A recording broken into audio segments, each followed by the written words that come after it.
We are here in lovely Elk Grove Village, Illinois with Jackie Kallen, world-renowned boxing promoter, trainer, Manager. manager. Yeah. I only train You my don't, dog. you don't train? Train my dog. How'd the dog do? Excellent.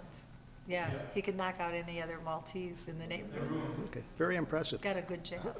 Of course, in Beverly Hills, those Malteses are a little soft, right? A little soft? Yes, they are. They're pampered pooches. Okay. So, once upon a time, not too long ago, Meg Ryan played you in the movie. Attempted to, I would say. Yeah, attempted to play me. So, that was like 2004 or so. Yeah, correct. And now in real life, Meg Ryan is much older than you are. How did that happen? You know what? That's such a great question. I've been wondering that. How did that happen? She aged more rapidly.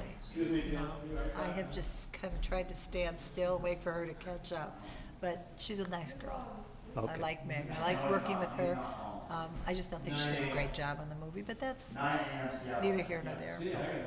So we need to have a remake of this at some A point. sequel, A because sequel? I'm still going. You're still you know? going. Absolutely. You got some fighters. I do. I have 3 fighters. Jimmy Lang, who was on the first season of The Contender, and Michael Dallas Jr., who's 17-1, 140-pounder, and Ramon Valenzuela Jr., who's 160-pounder. Okay. And we should be looking to see them on Well, Showtime, HBO, ESPN at some point. Michael Dallas fought on Showtime last summer, and he's going to be on ESPN2 in June. So they're moving along. Okay. Keeps me busy. And you managed to find your way to the Midwest, heading back home to Detroit, That's where I'm from. That's home. Kronk Gym, Yeah, that's where I started in 1978. So this is my as a toddler. 33rd year. I was an infant. My mom took me there in my car seat and parked me in the corner and let me watch the fights. And then I learned to learn. I started walking actually at the Kronk Gym. That's a rare skill, Yes, it was. but you are a rare talent.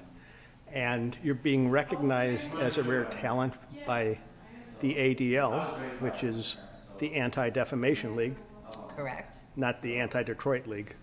No, everybody's anti-Detroit. That's why they're doing commercials for Chrysler. This is what we do. Detroit, we're trying to bring it back. It's not the same Detroit I grew up in, but I love to go back. And this is a really nice award, you know, to be recognized along with the guy that founded Groupon.com. He's doing okay. He Yeah. just turned out, I think, $6 billion. And Jeff Bass, the guy who produced Eminem, he's doing okay. So I feel like I'm in good company. Okay. So what does the future hold for you? Oh, God only knows. Future is my favorite thing because it's always a surprise.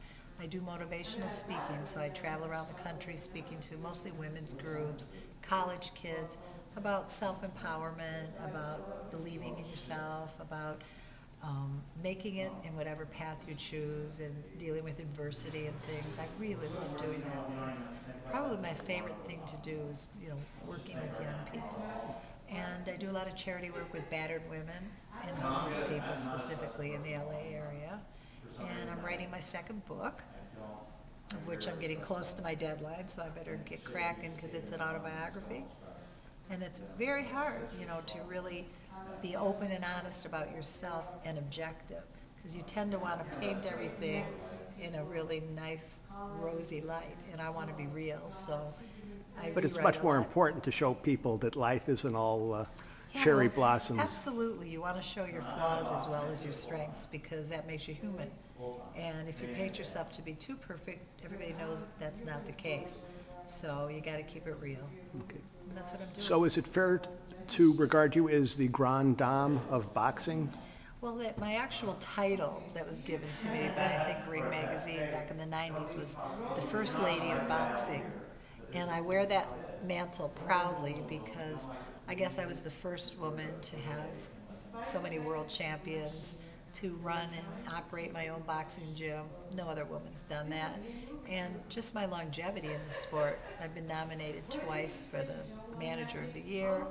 I'm in the World Boxing Hall of Fame, the California Boxing Hall of Fame, the Michigan Jewish Sports Hall of Fame. You know, so I feel like I made my mark, and that's an incredible feeling. Okay. Now, were there any second or third or fourth ladies of boxing? Doesn't seem like a whole lot have followed in your footsteps. That's an interesting observation because I thought as the years went by, I was kind of blazing a trail that other women might say, well, look at her, she's having a lot of fun. She's in a real testosterone-loaded field, and she's having all this fun with all these guys. And very few have tried it. It's a rough, rough business. Boxing is gritty. You know, it's down and dirty. And you got to be strong. You know, if you're going to get in there and swim with the sharks, you better know how to get out of the way or you're going to get eaten out. And for me, you know, I just have hung in there and just earned my stripes, I guess. Baptism by fire. Excellent. Well, continued success. Thank you. Come back to Chicago soon. Love Chicago. My family's from Chicago. Okay. Yeah, my dad was born in West Rogers Park, so Okay. it's home away from home. Excellent. Thank you very much. Thank you.